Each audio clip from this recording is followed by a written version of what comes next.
In 2014, a loose end from the Mandarin affair finally caught up with the man it had wronged. Months earlier, the world had learned that the terrifying Mandarin was only an actor named Trevor Slattery, a face hired by Killian to mask his attacks. But there was a real power whose name had been stolen for that performance, and word of the impersonation had at last reached him.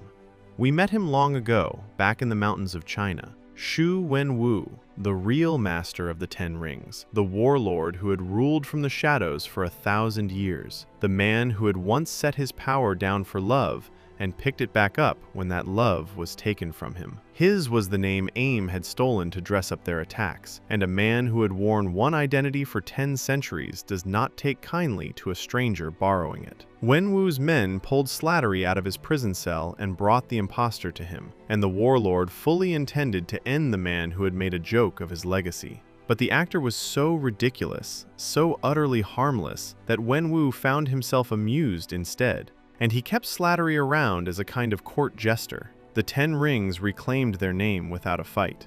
But the same year Wenwu won back his name, he lost the thing he cared about far more. We met his family once before, in the mountains of China, the day he set the rings down for the woman who beat him at his own gate. They had a son and a daughter, Shang-Chi and Xia-Ling, and for a few years the warlord chose peace. When that peace was taken from him and his wife was gone, Wenwu picked the rings back up and turned his grief into a weapon, and he turned his own boy into one too. From the age of 7, Shang-Chi was trained for one purpose, to become the perfect assassin his father needed. And in 2014, at 14 years old, the boy was finally sent to prove it, handed a single target and told to come home a man. He found the target. He finished the mission, but instead of going home, he ran. Somewhere between the deed and the journey back, the boy understood he was becoming the one thing his mother would have hated, and he kept walking, all the way across the world to a city where no one knew his name. He told his little sister he would be back in 3 days. He would not see her again for the better part of a decade. The heir to a 1,000-year empire vanished into America under a borrowed name, and his father, the man who could find anyone, would spend years unable to find his own son. But that reunion is a story for another day. The agents chasing Centipede never learned who they were really working for, because the answer was about to erupt at the very top of S.H.I.E.L.D. In the spring of 2014, Nick Fury began to feel it before he could prove it. S.H.I.E.L.D. was building something called Project Insight, 3 new helicarriers, bigger than anything before them, linked to a web of satellites and designed to hang over the world and end threats before they ever happened. On paper, it was the ultimate S.H.I.E.L.D. Fury sent Natasha Romanoff to quietly copy the program that chose Insight's targets, and when the files refused to open, the old instinct that had kept Fury alive for decades started screaming. He took his fears to the one man above him he thought he could trust, Alexander Pierce, the head of the World Security Council, the same council that had once tried to sacrifice New York to end the invasion. Fury asked him to delay the launch. It was the worst possible person to ask. Pierce's answer came in the streets of Washington. As Fury drove across the city, his car was swarmed and torn apart by Hydra agents, and at the center of the ambush was a ghost. A masked figure with a metal arm, a soldier who moved faster and hit harder than anything human, someone Fury had no name for. Fury barely escaped with his life, and he ran to the one person in the city he was sure Hydra had not turned, Steve Rogers. Fury made it to Steve's apartment, but the ghost had followed. Before Hydra's soldier could finish the job, Fury pressed a flash drive into Steve's hands, the stolen Insight files, everything Natasha had copied. Then he gave Steve the only warning he had time for. S.H.I.E.L.D. is compromised. Trust no one. The Winter Soldier struck, and Fury went down. Hours later, he was pronounced gone on the operating table. Except he was not.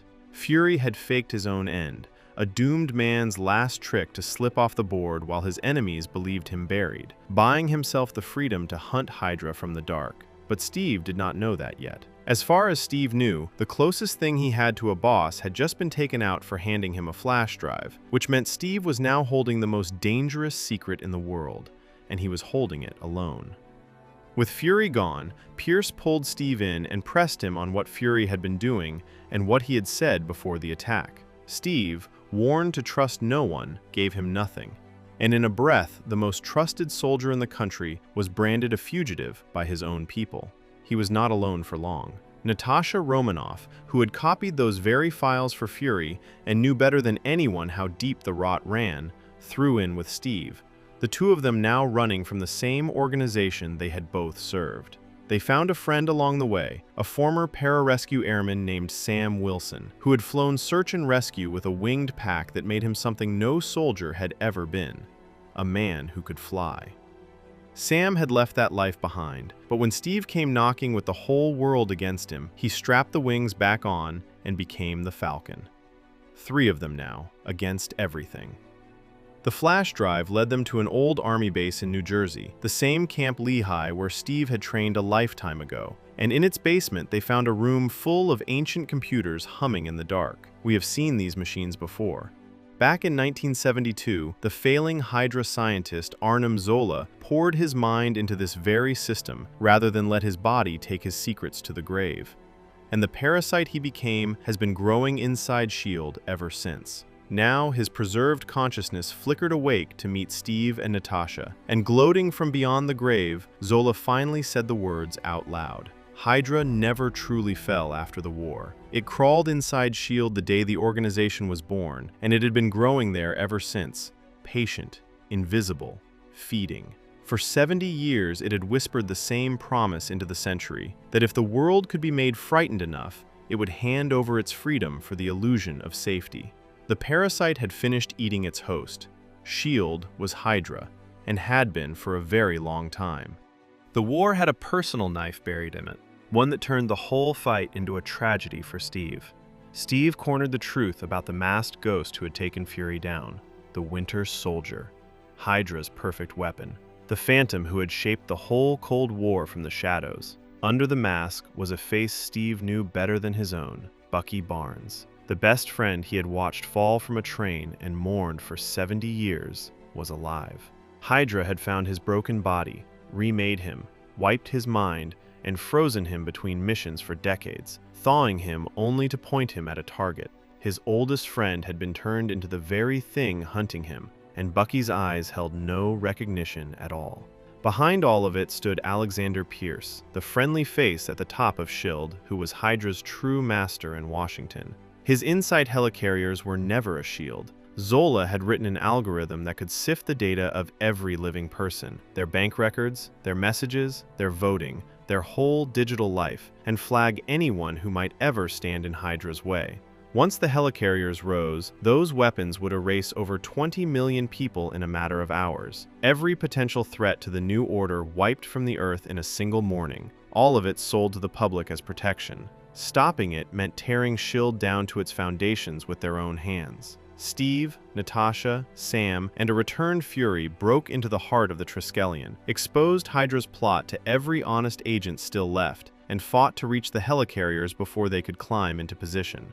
Natasha dumped every secret S.H.I.E.L.D. and Hydra had ever kept onto the open internet, burning both to the ground at once, because Hydra could not be cut out of S.H.I.E.L.D. without taking the host down too. Sam and Steve fought their way onto the helicarriers to swap the targeting chips and turn the fleet against itself. Only one thing stood between Steve and the end of it, and it was Bucky.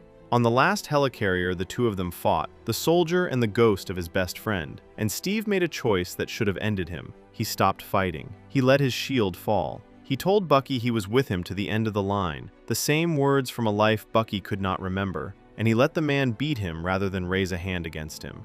The helicarriers turned on one another and came down in ruin, the Triskelion with them, and Steve fell from the sky into the river below. And something in the Winter Soldier cracked. The weapon pulled his maker's oldest friend out of the water, laid him on the bank, and walked away. No longer entirely the thing Hydra had made, not yet the man he used to be. That single act of mercy was the first step of a long road back. The beginning of Bucky Barnes clawing his way out of the programming that had owned him for 70 years.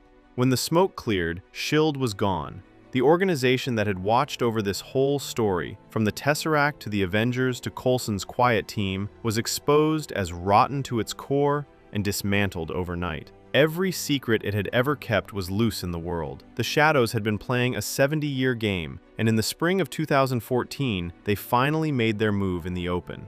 The question now was who was left standing to answer it. Part of the answer was several thousand feet up, on the plane Coulson's small team called home. The collapse that had just swallowed Washington reached them as a coded broadcast crawling across every S.H.I.E.L.D. frequency in the world, a single repeating message calling every hidden agent out of the shadows and into the light, signed with the name Hydra.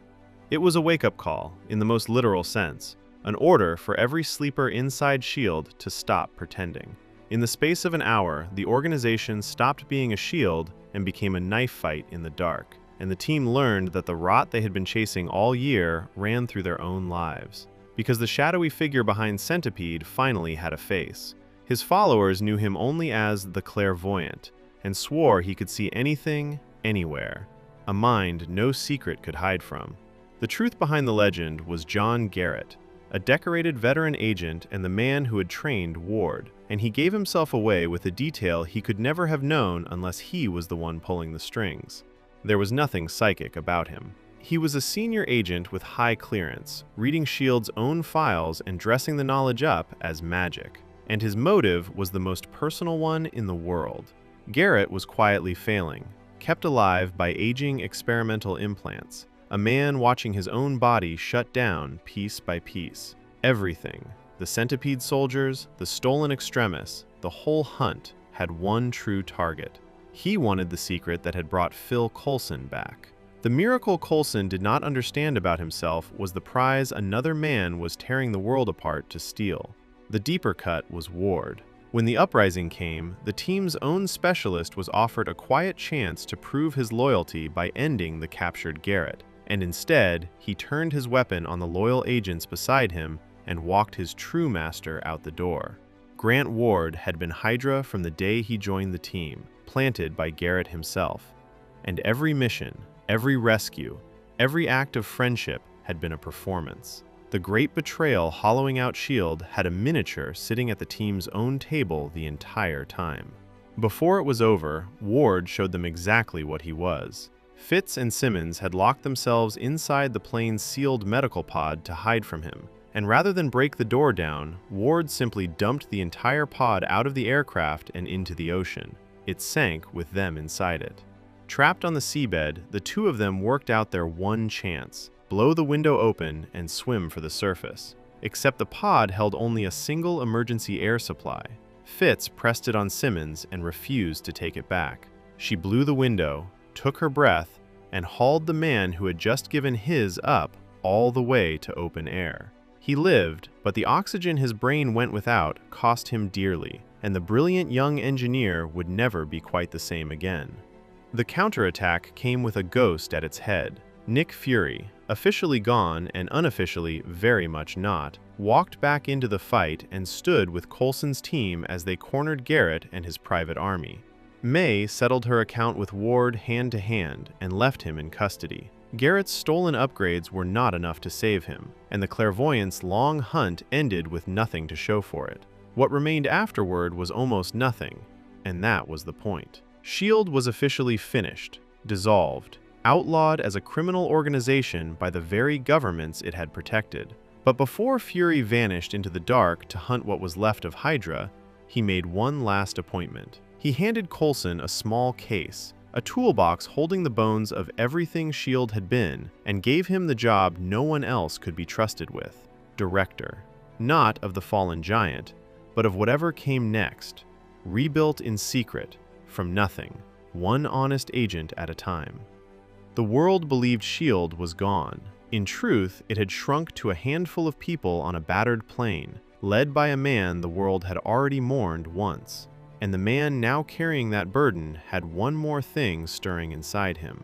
In the quiet after the war, Coulson began waking in the night with a knife of compulsion in his hands, carving strange symbols into surfaces, shapes he did not recognize and could not stop drawing. Whatever the miracle in his veins had brought back from the dark, it was not finished with him yet. Coulson's midnight carvings were not the only unfinished business the fall of S.H.I.E.L.D. left behind. The old warning about Hydra had never stopped being true. Cut off one head, two more take its place. And while the world watched the famous heads roll in Washington, one of the quieter ones simply kept working. In the mountains of Sokovia, a small Eastern European country that had spent decades being ground up by other people's wars, a Hydra cell under Baron Wolfgang von Strucker weathered the fall by doing what Hydra did best. It stayed dark, it stayed patient, and it kept the single most dangerous object Hydra had ever gotten its hands on: Loki's Scepter. After the Battle of New York, the weapon that had turned honest men into puppets went into S.H.I.E.L.'s deepest vaults for safekeeping. But for years, S.H.I.E.L.'s vaults had quietly been Hydra's vaults, and long before the fall, hands inside the organization had slipped the scepter out and moved it to Sokovia. Strucker knew exactly what he was holding. Inside that blade sat the Mind Stone, one of the 6, the same stone that had opened this whole chapter of the story over New York. And where Loki had used it to enslave minds, Strucker wanted to see what it would do to bodies. His people began experimenting on human volunteers, feeding the stone's power into ordinary Sokovians to see what came out the other side. That Sokovians would volunteer for such a thing at all takes some explaining, and the explanation is a story this timeline has already lived through. Back in 1999, we watched a shell tear through an apartment building in Sokovia and take the Maximoff family with it. All but 2 children, Wanda and Pietro, left trapped for 2 days in the rubble beside a second shell that never went off, the name Stark stamped on its side. Those 2 children grew up, and the hatred grew with them.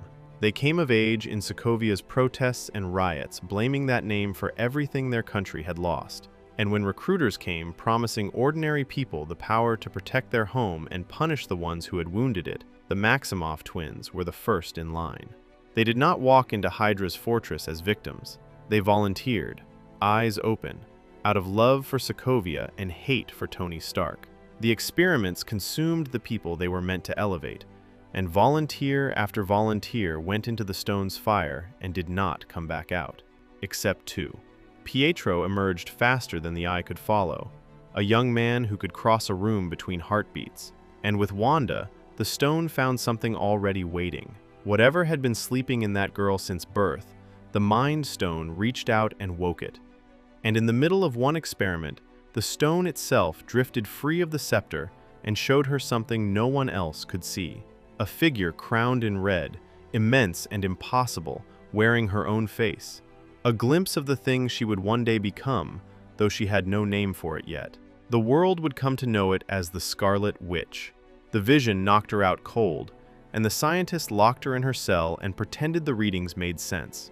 By the time the smoke cleared in Washington, Strucker's fortress held the last working piece of Hydra's old dream, an Infinity Stone and 2 miracles it had made. In a cell in the mountains, a boy was learning to outrun the world, and a girl was learning to reshape it, and both of them fell asleep at night thinking about the same name. The age of spies had just burned down. The age of miracles was already awake. Earth's miracles were small ones by the universe's standards. In that same summer, far past the edge of every human map, a much older story was ending. The Kree Empire and the Nova Empire of Xandar signed a peace treaty and closed the book on 1,000 years of war. Whole generations had been born, fought, and been buried inside that conflict, and most of the galaxy exhaled. But one man refused to sign anything. Ronan the Accuser, a Kree zealot who had fed his father, his grandfather, and his great-grandfather to that war, called the treaty a betrayal of their memory. We have crossed paths with Ronan before, back in 1995, when Carol Danvers swatted his fleet out of Earth's sky like flies. 20 years later, he was angrier, holier, and done taking orders. His own empire disowned him, and Ronan went looking for a patron who shared his appetite for erasing things. He found the biggest one there is, Thanos. The Mad Titan struck a simple bargain with the fanatic. Somewhere on a lifeless world called Morag sat a sealed orb that Thanos wanted very badly, and if Ronan retrieved it, Thanos would do to Xandar what Ronan dreamed of: wipe it from the sky entirely. To keep the zealot on task, Thanos lent him the sharpest weapons he owned, his daughters Gamora and Nebula, sisters by abduction rather than birth, two girls taken from conquered worlds and raised to compete for a monster's approval. Gamora had always won that competition, and Nebula had spent a lifetime being reminded of it. But someone got to Morag first. We last saw Peter Quill in 1988, a grieving boy carried off the Earth by the Ravager captain Yondu Udanta, the man who had been hired to deliver him to his father and quietly never did. That boy had grown into a self-styled outlaw who called himself Star-Lord, still flying with Yondu's Ravagers, still carrying his mother's old mixtape like a relic. When the orb job came in, Quill decided he was done splitting profits and stole the prize out from under his own crew, and Yondu put a bounty on his head that half the galaxy heard. Quill flew the orb to Xandar to sell it himself, and everything that could go wrong did. His buyer heard Ronan's name attached to the object and slammed the door. And that buyer was exactly how Ronan found him, because his hunters had traced the stolen orb through the Ravager's old broker contacts straight to that shopfront on Xandar, and Gamora had been sent ahead to intercept whoever walked out with it. She ambushed Quill in the open street, though not for the reason her masters believed, because Thanos' daughter had privately decided she would rather betray both monsters than hand either of them that orb. And she had lined up a buyer of her own. And a pair of bounty hunters chose that exact moment to collect Yondu's price on Quill's head. A genetically rebuilt raccoon named Rocket, and a walking tree called Groot, whose entire vocabulary was 3 words in a fixed order. The brawl ended with all 4 of them in Novacore handcuffs, shipped to a prison called the Kiln. Waiting inside the Kiln, long before any of them arrived, was the man who would complete the crew. Drax, a mountain of a man covered in scars, whose wife and daughter had been taken from him by Ronan personally, had been rotting in that prison with nothing left but his grudge. The transfer handed him a gift he never expected, because the moment Gamora walked through the gates, every inmate in the Kiln knew her as Ronan's blade, and Drax tried to settle his family's account with her simply for having served him. Quill talked him out of it with the only currency Drax understood, the promise that staying close to Gamora meant Ronan would eventually come to them. So the 5 of them broke out of the Kiln together. Less a team than a hostage situation with shared goals, and flew for the buyer Gamora had lined up. The destination was a place this story has seen before. Nowhere, the severed head of an ancient god, and waiting inside it, the Collector. The same being Asgard had trusted with the Reality Stone only months earlier. His museum was a cage for living rarities as much as objects, and the servants who waited on him were treated as exhibits that simply had not been shelved yet. When the Collector opened the orb, the series' oldest pattern looked back out. Inside sat the Power Stone, one of the 6, the raw strength of the universe condensed into a thing that burns to ash almost anyone who dares hold it. And the Collector explained that history out loud, in front of a servant girl who had spent years praying for any door out of that museum. For one moment, 2 Infinity Stones sat under the same roof, the exact arrangement every careful mind in the cosmos had tried to prevent. It lasted exactly as long as it took that girl to decide that burning was a door. She seized the stone with her bare hands, and the power that poured out of it consumed her, and tore the whole museum apart around them. Everything collapsed at once. Drax, drunk and hungry for his revenge, had quietly summoned Ronan to nowhere himself, and the accuser arrived to collect. Ronan beat Drax half to ruin, and in the chaos, Gamora did the only thing left to keep the stone out of his hands. She grabbed the orb, threw herself into a tiny mining pod, and burned for open space, trying to shake the hunters and carry the stone beyond their reach. Nebula chased her all the way out, and when she caught her, a lifetime of coming second finally collected its debt. Nebula tore her sister's pod apart around her, plucked the orb from the wreckage, and flew back to Ronan without looking twice at the woman she left drifting in the open void. Quill did the first truly selfless thing of his life, calling Yondu to come capture him before throwing himself out after her to give Gamora his own mask, buying her lungs the minutes hers had lost. The Ravagers scooped up the pair, and Quill bought his way out of Yondu's anger with a promise to steal the orb back. Ronan had no intention of delivering it. Aboard his warship, he cracked the orb open, saw what his patron had really sent him to fetch, and made the choice every servant of Thanos eventually flirts with. He pressed the Power Stone into his warhammer, took its strength for himself, and told the Mad Titan to his face that Xandar would burn first and Thanos second. Nebula, who hated her father more than she feared him, stood with Ronan. For the first time in this whole story, somebody had stolen from Thanos, and the stone was now welded to a fanatic who did not want to bargain, did not want to rule, only to erase. What stood between Ronan and a billion lives on Xandar was 5 criminals with every reason in the galaxy to run. Nobody would have blamed them. They had no stake in Xandar, no debt to anyone, and the thing they were considering was as close to hopeless as a plan can get. That was the night the 5 of them stopped being a hostage situation and became something else. When Quill laid out his half of a plan, and Drax said he would be glad to meet his end among friends, and even Rocket, cursing them all for idiots, strapped in anyway. Quill called the same Nova officer who had once arrested him, and to the man's credit, he listened to a warning from a criminal and mobilized the whole planet's defense. The battle opened with a lesson in what an Infinity Stone really is. Xandar's fleet interlocked into a great net across the sky to hold the warship back, hundreds of pilots and a wall of ships, and Ronan touched his hammer to the deck and erased the entire blockade in a single stroke. That was one gesture, at a fraction of the stone's strength. The Misfits and the Ravagers punched through the chaos, boarded the warship, and fought their way to Ronan, where Quill fired the biggest weapon Rocket had ever built directly into the accuser's chest. Ronan walked out of the smoke without a scratch. Their best card had already been played, so Rocket made the only move left on the board, and flew the Milano itself straight through the warship's hull and into Ronan. The burning wreck fell out of the sky with all of them inside it, and Groot wrapped his whole body around his friends and grew himself into a shield, spending his life so that theirs would continue, and telling them, in the only sentence he had ever rearranged, that they were no longer strangers to him. They were Groot.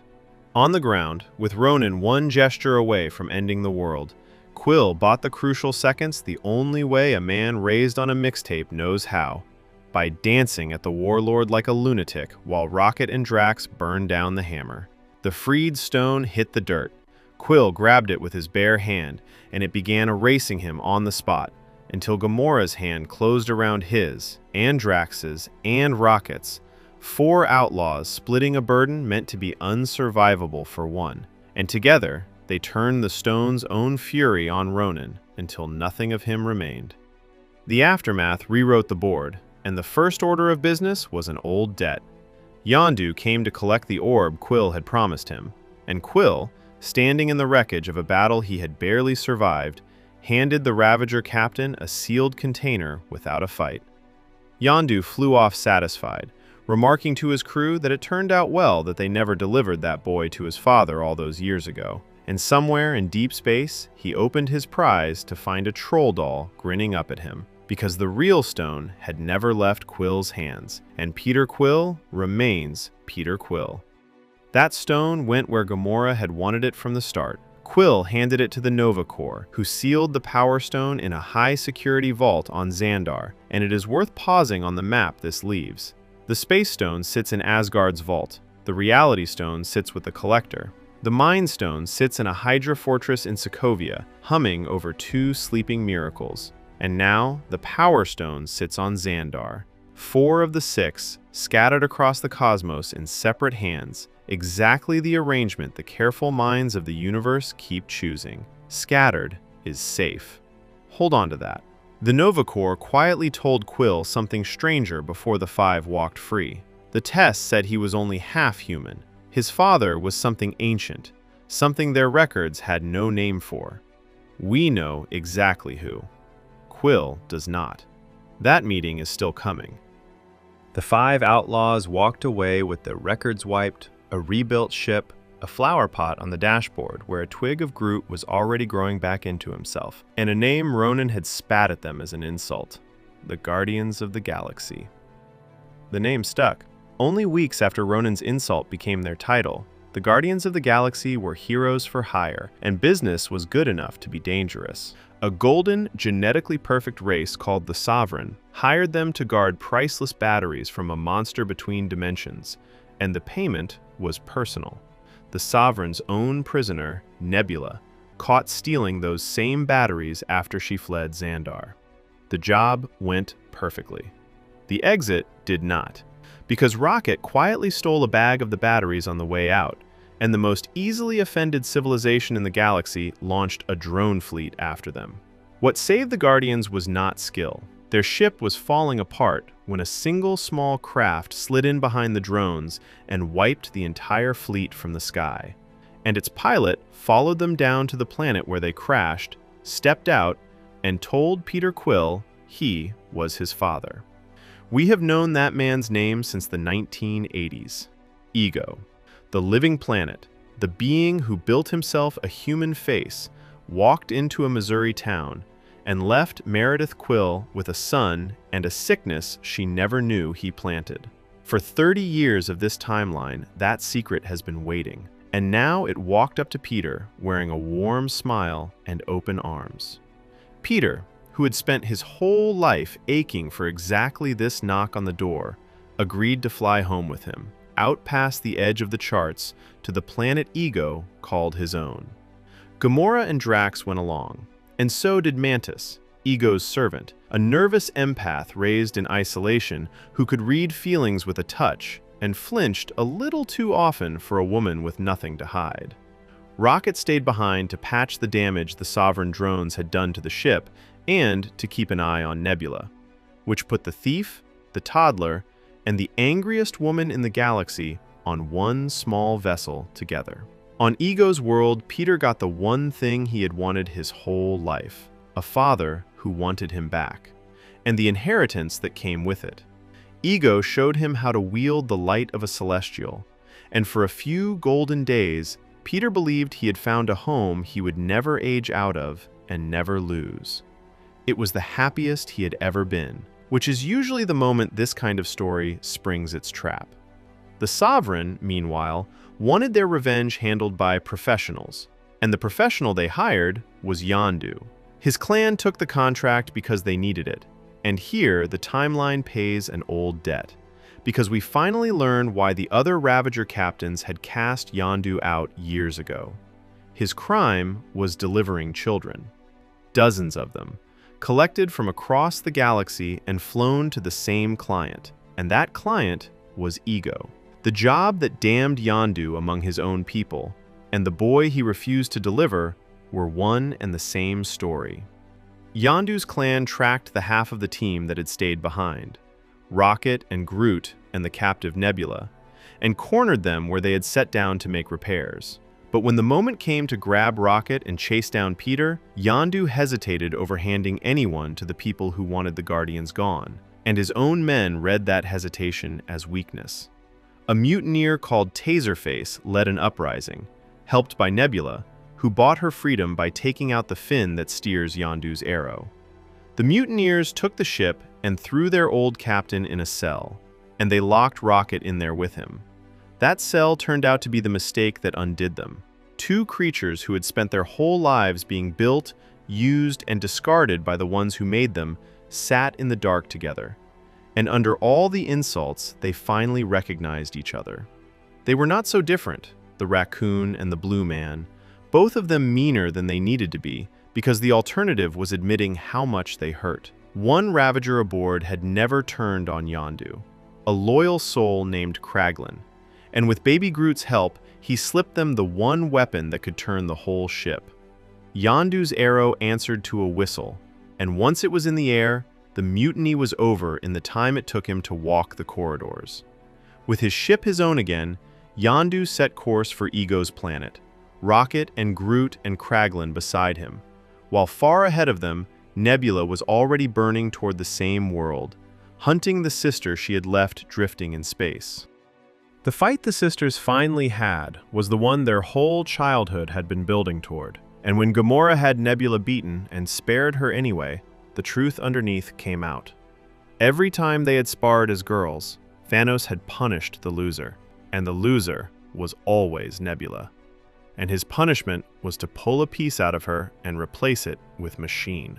The woman was a ledger of every match her sister ever won. Gamora had wanted to win, Nebula had only ever wanted a sister. And it was together, half reconciled in the dust, that the two of them fell into the caverns under Ego's paradise and found what the garden was growing on. Bones. Small ones. Thousands of them. Because Peter was not the first child Ego had collected, only the first who worked. The plan we have known about since 1980 finally said its name out loud: the expansion. Ego had seeded thousands of worlds with pieces of himself, and to wake them all, he needed a second Celestial's power feeding the system. So he had fathered children across the galaxy, paid Yondu to deliver them, and disposed of every single one who could not hold the light. Peter could. His father did not want a son, he wanted a power source, though for a while he dressed it up as something warmer, because Ego truly wanted Peter to say yes, to stand beside him as a god, and choose to remake the universe together. He offered Peter eternity, a throne, a father, all of it, if the boy would only want the same thing he did. And Peter, standing in paradise beside the father he had wished for his whole life, was tempted. What broke the spell was a confession Ego could not resist making.